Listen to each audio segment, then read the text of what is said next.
Welcome friends, it's Nightmare060 here. I'm back to make a very spur of the moment video after some breaking news that has just been announced this moment. At Sandy Hook Elementary School in Newton, Connecticut in the United States, there has been another school shooting in a series of shooting events that have happened this year. And I want to, yet again, bring up the issue of gun control because I feel that I have something that not a lot of people are discussing when it comes to this issue. Let's keep in mind first that not all the information is out yet. However, I think there are some key questions that we should be asking when an event happens like this. The first and key question is, I'm actually going to side a little bit on the Republican side with this, because I think it's important to ask who was behind the gun. What kind of mental state was this person in? Because I think it's going to be pretty obvious to most people that someone who goes to an elementary school and starts shooting up children to kill them and ends up killing himself is clearly not right in the head to begin with. This is a very disturbed individual. And so this mainly leads to my question, did he have a history of mental health problems? Currently we do not know the identity as far as I'm aware, because the media reports are just starting to come in. However, when we investigate further into who this person was, do we find a history of mental health issues? Because the gun laws in America are pretty extravagant, to say the least. I have no doubt that there are already a lot of regulations in place to train and encourage people to legally buy guns, own guns, and be educated in how to use them properly and legally. It is true that even if this person got this gun illegally, that wouldn't have stopped him. Completely banning guns outright is not going to solve the problem, and so I think we have to take a different approach in terms of gun control and ask, how did he obtain this gun to begin with? If he obtained it legally, did he have any mental health issues, and were there any incidents of mental health problems in the past? And if so, why was he still allowed to hold on to these firearms? Because I would say that if someone is clearly in this kind of mental state and has the capacity and possibly the drive to actually kill children and shoot them, then this person should not have owned a gun to begin with. If he got a gun on the black market, where is this black market and how can we control this? Because if I may go off on a brief tangent, I think that we should have more of a war on gun control and a more focus on cracking down on illegal gun sales wherever they may be, as opposed to drugs like marijuana, which are relatively harmless in compared to what firearms can do. However, I want to say this in rebuttal to a common statement of people who are generally opposed to gun regulations and gun laws. If guns were supposedly banned, let's imagine a scenario where all firearms and guns of any kind were completely banned. Then the anti-gun regulation people would argue that it would just be the next weapon. They would get a crossbow, or maybe a dagger, or maybe a knife, or maybe a screwdriver to start killing people with. However, this does not quite apply to a mass murder event like this. Certainly when it comes to individual or home murders, we cannot outlaw weapons of all kind because you can make a weapon out of almost anything. This book could become a weapon. This is quite a thick book and a heavy book. If you slam this on someone's head, then it would clearly do quite a bit of damage if done frequent enough. But when it comes to a mass shooting like this, only a gun or such a ranged and reliable, reloadable firearm could really do so much damage with so much accuracy and so little effort. It would not be possible to kill on a scale like this if it was carried out with a crossbow, if it was carried out with a hammer, if it was carried out with a kitchen knife. Maybe it would wound or maybe even kill individual people. However, it is much easier to escape and restrain a person with a short range or even a long range melee weapon than it is for to restrain someone with a firearm, or even escape a person with a firearm. Because unless you're running incredibly fast, it's in the blind panic of trying to escape this madman, especially with children involved, it's highly unlikely that you're going to escape unscathed. Or at least, escape without getting caught in the chaos and have some form of damage or injury inflicted upon you in the process.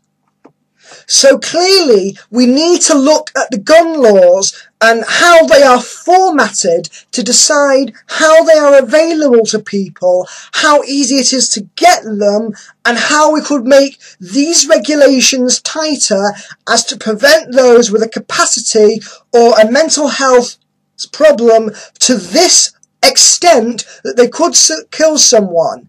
If we are aware and we can evaluate if someone is a threat, which I fully admit it is not always possible to do, we cannot be 100% perfect on how we evaluate a person's capacity or ability to kill kill people like this.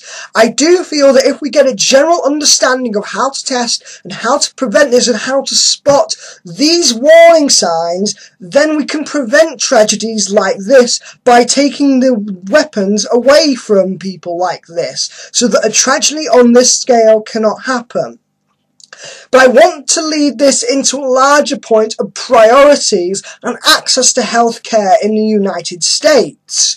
I will fully admit that I don't know the complete ins and outs of Medicare, Medicaid, and so on and so forth.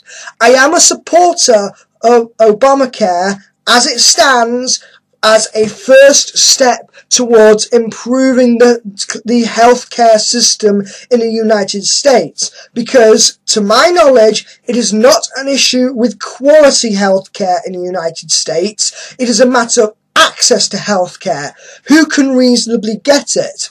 Because I find that the Republicans and the Tea Partiers are almost always shouting louder about gun control and how they don't want people to take their guns away or limit them in any fashion, as opposed to who can get treated and who can get access to preventable medicine.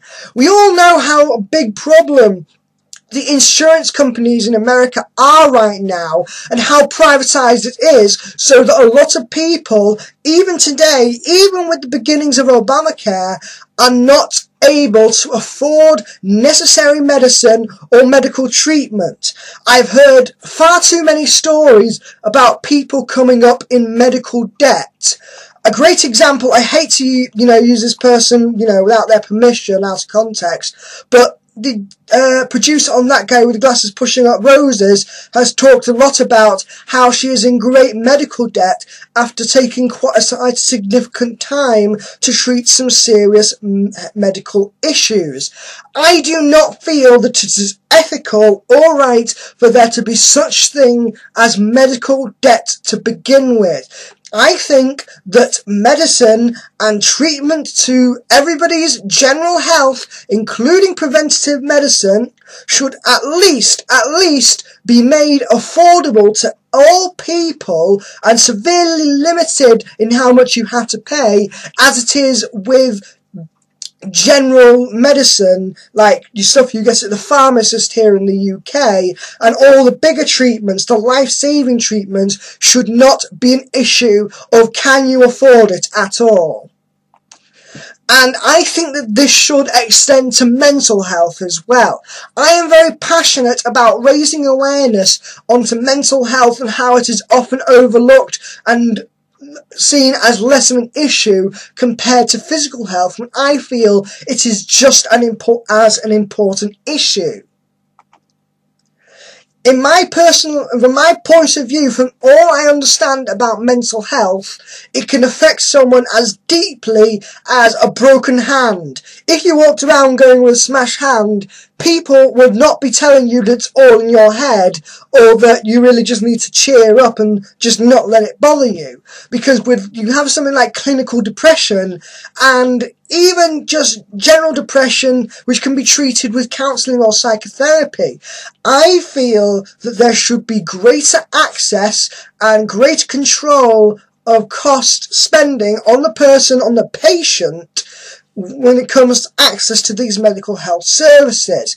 I do feel the UK does have a good base for the NHS providing some mental health services. However, I do feel that it doesn't always go quite enough in covering all the different all the main models of counselling and psychotherapy. Because not everyone is going to be able to afford the treatment they need, which brings me back to my point in that I think that is generally unethical. So to summarise, I feel that there should be a shift in culture in America. A lot of the left-wing people are doing this. However, I think the people at the higher ups, like the president, are still dancing around this issue. I feel that greater attention needs to be made about who can obtain guns, how they obtain guns, and how they are going to use them. I do not think that guns should be on either extremes. I don't think they should be banned completely, but I also don't think they should be completely free to everyone either. I think that we need to address how someone of mental health evaluation can obtain these weapons and how much they can afford to be evaluated. Because if we cannot evaluate these people, if we are excluding people from treatment and general testing because of the privatised system, and they end up not being able to afford it, I feel that we are just going to have more issues and more tragedies like this. It is not possible to get rid of it completely. There are always going to be some way that people can kill other people. But the best we can do is analyse this situation critically to understand how we can best prevent it. Thank you for listening.